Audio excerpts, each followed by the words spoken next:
Hello viewers, আসসালামু আলাইকুম। আশা করি সকলে অনেক অনেক ভালো আছেন। তো এরকম এডিটিং শিখতে চাইলে ভিডিওটি স্কিপ না করে পুরো ভিডিওটি দেখুন। তো চলুন কথা না বাড়িয়ে শুরু করা যাক আজকের ভিডিও। প্রথমে আপনার পিকচারটি স্ন্যাপশিটের মধ্যে আপলোড করে নেবেন। এরপর টুলসে চাপ দিয়ে হিলিং অপশনটি সিলেক্ট করে নিন। এটির মাধ্যমে আপনি আপনার মুখের কোনো প্রকার ব্রণের দাগ বা কাটছাঁটের দাগ রিমুভ করতে পারেন। এজন্য যে জায়গায় কালো অংশ বা ব্রণের দাগ আছে সেই জায়গায় প্রেস করুন, তাহলে পরে মুখে থাকা দাগ বা স্কিন প্রবলেম সেগুলা রিমুভ হয়ে যাবে। যত চাই ভুলে যেতে মন চায় ব্যথা। সম্পূর্ণ দাগ রিমুভ করা হলে ডান পাশের নিচে থাকা টিক অপশনে প্রেস করুন। এবার ছবি থেকে অন্ধকারযুক্ত অংশ দূর করতে পুনরায় টুলসে ক্লিক করুন এবং সিলেক্টিভ অপশনটি সিলেক্ট করে নিন। সিলেক্ট করা হয়ে গেলে ছবিতে থাকা অন্ধকারযুক্ত স্থানে ক্লিক করে এর লালযুক্ত অংশগুলোকে ছোট করে নেন। যেদিক লাল অংশটি থাকবে বুঝে নেবেন সেই দিক ব্রাইটনেসটা বাড়ানো বা কমানো যাবে। প্রয়োজন অনুযায়ী ছবির কালার দেখে ব্রাইটনেস কমানো বা বাড়িয়ে নিতে পারবেন।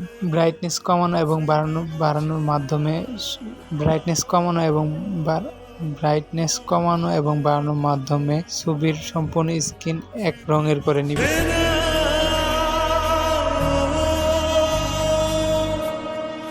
সম্পূর্ণ কাজ শেষ হয়ে গেলে পুনরায় টিক অপশনে চাপ দিবেন এবং ছবিটিকে ফোনে সেভ করে নেবেন। সম্পূর্ণ কাজ শেষ হওয়ার পরে ছবিটিকে এডিট করা ফটোটি লাইটরুম অ্যাপে ওপেন করে নেবেন। পছন্দের পিকচারে ক্লিক করে ডান পাশে কর্নারে থাকা থ্রি ডট অপশনে ক্লিক করতে হবে। এরপর কপি সেটিংস নামক অপশনে ক্লিক করে দিতে হবে।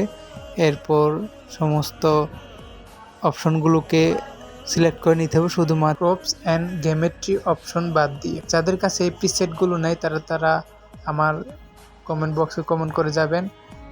আমি অবশ্যই কমেন্টগুলো চেক করার মাধ্যমে আপনাদের প্রিসেট দেওয়ার ব্যবস্থা করে দেব। পেস্ট করা হয়ে গেলে পুনরায় ডান পাশে কর্নারে থাকা থ্রি ডট অপশনে ক্লিক করবেন এবং সেভ কপি টু ডিভাইস নামক অপশনে চাপ দেওয়ার মাধ্যমে ছবিটিকে ফোনে সেভ করে নিতে পারবেন। ভিডিওটি ভালো লাগলে অবশ্যই লাইক, কমেন্ট এবং সাবস্ক্রাইব করে যাবেন। সবাই সুস্থ থাকবেন, ভালো থাকবেন, নিজের শরীরের যত্ন নেবেন। আসসালামু আলাইকুম।